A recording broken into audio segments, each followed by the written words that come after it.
There are many things that are absolutely same in every single GTA game, like the unstoppable train. If you've played any GTA game, you've probably noticed that no matter what you throw at them, trains just keep on chugging. Explosives, roadblocks, even fighter jets, nothing can knock these iron behemoths off their tracks. But why is this? Well, there are a couple of interesting theories. First up, it might be a rendering issue. The interiors of trains are complex spaces with multiple compartments and lots of details. Having to render all that while the train is moving and potentially being damaged? That's a lot to ask, especially from older hardware. Another possibility is that Rockstar simply didn't want players messing with the trains too much. GTA is all about chaos, sure, but even chaos needs some limits. Imagine the mayhem if players could derail trains at will.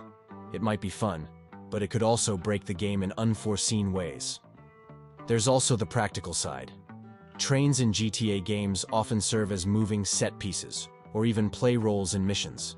If players could stop or derail them at any time, it could interfere with the game's scripted events. Also, it seems the construction building never finished building. If you've spent any time exploring the sprawling cities of the Grand Theft Auto series, you've probably noticed at least one massive skeleton of an unfinished building. It's been a recurring feature since GTA 3, and it's got fans wondering, what's the deal? One theory is pretty straightforward. It's all about the gameplay.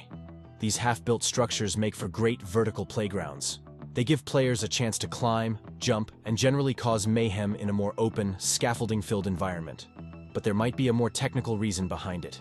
GTA games are known for their vast, detailed open worlds, but they're surprisingly light on interiors. Most buildings are just fancy boxes you can't enter. An under-construction site neatly sidesteps this issue. It gives the illusion of a complex structure without needing to create a full interior. It's also a clever way to add variety to the skyline.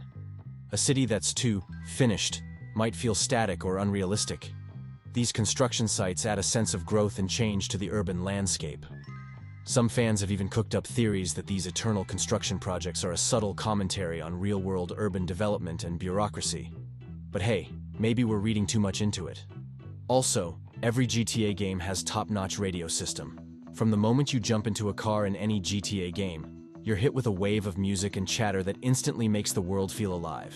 It's not just background noise, it's a carefully crafted part of the GTA experience that adds depth, humor, and a ton of personality to each game.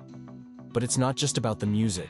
The talk shows, the commercials, the news updates, they all work together to create a living, breathing world. They comment on your actions, poke fun at current events, and sometimes even give you hints about what's going on in the game. And let's not forget the variety. From rock to hip-hop, country to electronic, there's something for everyone. Plus, each game introduces new stations that fit perfectly with its setting and era. The attention to detail is insane. Rockstar games even get real DJs and celebrities to voice characters and host shows. Remember Laszlo? That guy's been a part of the GTA universe longer than some of us have been gaming. These radio stations do more than entertain. They help tell the story of each game's world. They reflect the culture, the tensions, and the absurdities of the cities we're playing in. Every GTA game is set in USA.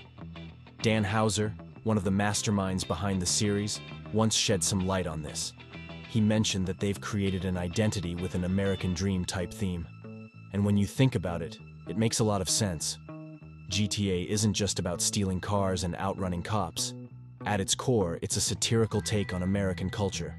From the rampant consumerism to the celebrity worship, political corruption, and everything in between, GTA holds up a funhouse mirror to the USA. Each city in the series is a caricature of a real American metropolis. Liberty City is New York, Vice City is Miami, Los Santos is Los Angeles. These aren't just backdrops, they're characters in their own right, each embodying different aspects of the American experience. The American Dream theme runs deep in these games. You often start as an underdog, climbing the criminal ladder in pursuit of wealth and power.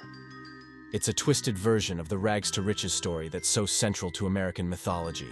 But here's my take. While the American setting works brilliantly for GTA, it would be fascinating to see what Rockstar could do with a different cultural context. Imagine a GTA set in Tokyo, or Rio de Janeiro, or Moscow. The potential for fresh satire and new gameplay elements is huge. That said, There's something special about GTA's relationship with America. It's like a love letter and a roast all rolled into one. The familiarity of the setting allows for sharper, more pointed commentary that might get lost in a foreign locale. So, what do you think? Are you happy with GTA staying in the USA, or would you like to see the series take on a new country? Drop your thoughts in the comments below. Also, shout out to the cheat codes. Now, some people think cheat codes are just for making the game easier. But let's be real. In GTA, they're all about cranking up the fun factor to 11. Think about it.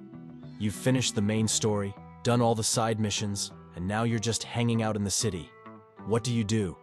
You punch in a few cheats and suddenly you're flying cars, spawning tanks, or walking on water. These codes aren't about breezing through the game. They're about transforming it into your personal playground. Want to turn Los Santos into a low-gravity wonderland? There's a cheat for that. Feel like starting a zombie apocalypse in Vice City? Yep, there's a code for that too. Cheat codes in GTA are like a love letter to chaos. They let you break the game in the best possible way, creating those "did you see that?" moments that you'll be laughing about with your friends for days. And let's not forget the community aspect. Remember the days of trading cheat codes in the schoolyard or scouring gaming magazines for the latest ones? Now we have websites dedicated to GTA cheats, but the excitement of discovering a new code is still the same. Rockstar knows what they're doing here. They could have phased out cheat codes years ago, but they keep including them because they understand that sometimes you just want to strap on a jetpack and go nuts. In every GTA game, you can bet your bottom dollar that someone's gonna stab you in the back. Now you might be thinking, well, duh, it's a game about criminals. And you're not wrong. But the way Rockstar weaves betrayal into their stories is nothing short of an art form. Think about it. In GTA 3, it kicks off with a bang, or rather, a gunshot, as your girlfriend leaves you for dead. Vice City? Lance Vance Dance? Anyone? San Andreas has Big Smoke and Ryder turning on the Grove. GTA 4? Where do we even start with that web of deception? And let's not forget GTA 5, where betrayal is practically a gameplay mechanic with its 3 protagonist system. But why is betrayal such a constant? Well, it's a perfect fit for the world of GTA. In a universe where everyone's out for themselves, loyalty is about as rare as a law-abiding citizen. These betrayals do more than just move the plot along. They add depth to the characters and the world. They make you question every alliance, every friendship. In a way, they make the game more immersive. After all, in the criminal underworld, who can you really trust? It's also a great way to keep players on their toes. Just when you think you've got it all figured out, bam! Your best buddy is suddenly your worst enemy. Rockstar uses these twists to explore themes of loyalty, greed, and the corrupting influence of power. It's not just shock value, it's storytelling. That's all for now, folks. If you enjoyed this video, don't forget to like and subscribe. And hey, drop a comment telling me which GTA betrayal hit you the hardest. For me, it's still Big Smoke. That one stung, man. See you in the next video.